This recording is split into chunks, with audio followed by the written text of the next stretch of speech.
All right, let's see here. Looks like we are live on the 10 News app, on Facebook, on YouTube. Let's see here. Yep, looks like we're good to go. Apologies for that little bit of a delay. I'll be keeping an eye on your comments as we go through the next little bit here. I'll try to answer your questions as quickly as possible. In the meantime, start out with a map that we've been showing quite a bit on 10 News because it's worth showing. That drought monitor, you can see most of the area is in a drought. I mean, that's kind of no surprise there. And you see it's more severe, especially as you go near into the north of the Roanoke Valley. That's where we have the Matts Creek fire going on right now. We'll give you an update on that, where the smoke from it is heading, and if there's any relief from this drought. We're also going to look ahead to next week. Obviously, Thanksgiving now is just 8 days away. Before we do that, want to pass along a message that I feel is important here. One of the worst weather events I've covered was the Gatlinburg fire years ago.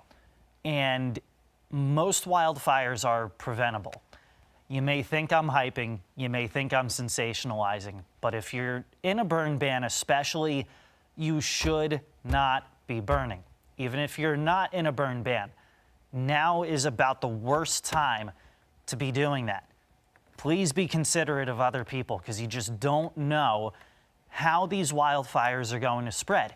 They may start out with just a few acres, but all it takes is one gust of wind.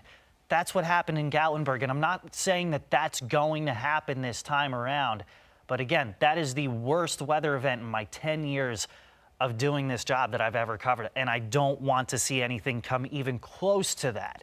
So that's why I'm being as blunt as I'm being. Do not burn, please, okay? We're going to talk about that wildfire threat here as we go through the next little bit. The Matts Creek fire, that's the one that's in northern Bedford County. You see the picture from yesterday from Brett Arnold in Glasgow. This, as of the latest update, has burned 1,200 acres, and it's not contained despite all the efforts that our fire crews are going through on the ground and from the air. Shout out to the fire crews who so far this season have been very, very busy.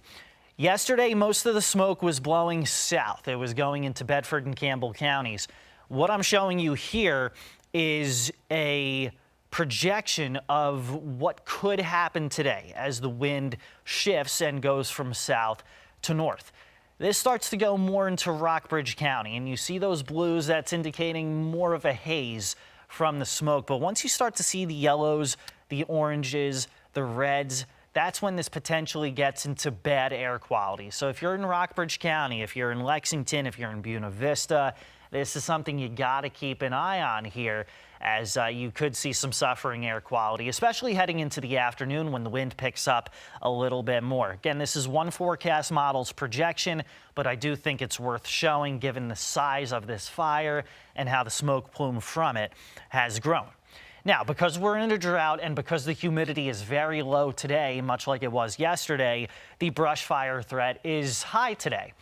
Heading into tomorrow, still low humidity. We're warmer and we're maybe a little breezier too, so I'm going to keep the brush fire threat in the red at a high level. By Friday, bring it down to a yellow a little bit. Still got to be cautious, but we've got showers coming in late in the day. By Saturday, I do think the fire threat gets higher because we'll turn windier and we'll see humidity levels dropping off. Our digital producer there, Jasmine, just provided a link for you guys to check out more on the Matts Creek wildfire. That's in the comments section of this live stream here on 10 News. All right, let's look ahead to our next rain chance. It unfortunately is not going to come from this area of low pressure. Most of that rain stays to the south, despite how cloudy we get today. Let's fast forward in time, and you'll notice from the left-hand side of your screen a cold front coming in. So these two systems are going to fight with each other for control over how much moisture there is. This is going to gobble up most of the moisture for soaking rain, but there's still enough left over for us to see a brief line of rain, especially heading into Friday night. So let's talk about how much rain we expect. I expect more rain toward the West Virginia border. I expect less rain the farther east you go. Rain totals ranging between about 1/10 of an inch and 1/2 an inch of rain. I'll take any little bit we can get at this point. It's still not enough. 4 to 8 inches of rain is what we would need within a month to completely get rid of the drought. You want to chip away at that, right? You don't want that all at once because you can still flood, especially across burn scars, but that's just perspective as to what we're getting versus what we need. So the drought is going to continue even beyond Friday. But we are looking at a little bit of a pattern shift heading into next week. Here's what we're plotting right here. The orange, that is the jet stream. We talk about that a lot. What is it? Why do we care about it? The jet stream is an area of strong wind at airplane level, and it serves two purposes. The first purpose is kind of your border between cold and warm. When you have that temperature difference, that's where storms start to grow. So this is essentially your railroad for storms to develop. Watch what happens. This is going to play pretty quickly. In fact, I'm not going to play it pretty quickly. I'm going to slow it down for you guys. This is heading into next week. This is Monday. This is Tuesday. Notice how that starts to get a little more active across the southern U.S. So the hope is that we see some widespread soaking rain coming in Monday night and into Tuesday. Yes, this is a busy travel period ahead of Thanksgiving Day. Totally understand that. Don't want travel complications, but if we can get a widespread soaking rain, we'll take it, no matter the time, okay? The only thing that would prevent that is if we see any kind of severe thunderstorms toward Mississippi, Alabama, Georgia, and Florida that could rob the moisture needed for a widespread soaking rain. So that's why I'm not just going right after it and saying, yes, we're going to get soaked, but I'm hopeful that we will. Looking at Church McCormick here, I just saw your update here. Let me see what it is that you've posted. There's a map of wildfires. This is something that we've been keeping an eye on. And let's see here. I'm not quite sure. I see, kind of looking off screen here, the last update was, it says, last night. And as of right now, the last update that we've seen is 1,200 acres, 0% contained. And so, yeah, that's the church, to reply to your comment. That's what we've been talking about over the past several minutes. We mentioned it first yesterday on 10 News at 7, and we've continued to report that number, that it is indeed 1,200 acres, at least 1,200 acres. We haven't heard any kind of other report on that. We've been checking this website in addition to other sources that are on the ground fighting the fire, but as of the latest update, 1,200 acres have burned in Matts Creek, and I would anticipate at this point probably more than that, especially as they're fighting to try and contain it, set up containment lines. They're fighting it from the air. So appreciate you sending that link. We've got that kind of information on our website. Jasmine, our digital producer, did put that in the comments section. So it started at 15 acres Sunday. Yesterday morning, it was reported 150 acres.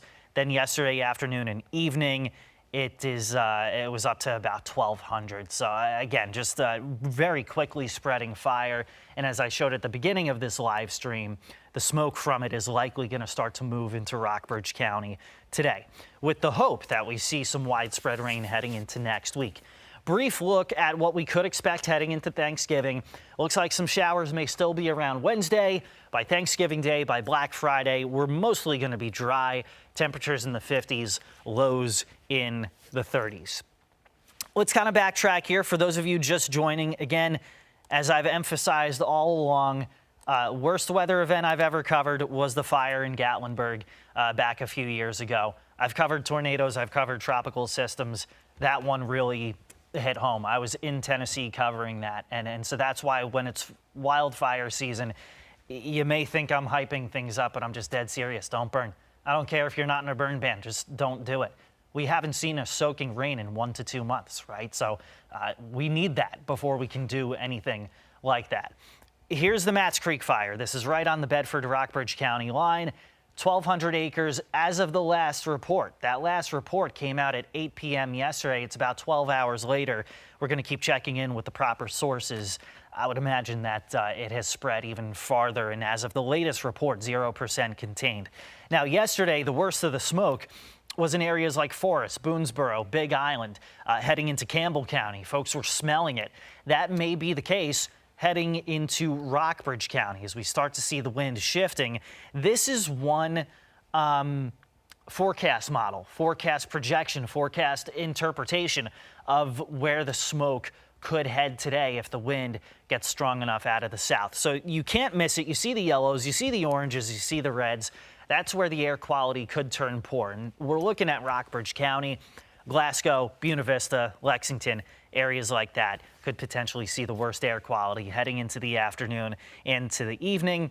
By tomorrow, starts to blow in out of the southwest, so we may need to entertain parts of Amherst, Nelson, and Augusta counties by then. Appreciate you guys watching on the 10 News app, on YouTube, on Facebook, no matter how you watch. I appreciate you guys spending a little bit of time with us here on this Wednesday morning. Got a live update coming up at 7:25 on the Today Show. Updates every half hour throughout the Today Show, and another one coming your way on 10 News at noon. Have a great rest of your Wednesday. Be careful out there, and we'll talk to you soon. Take care now.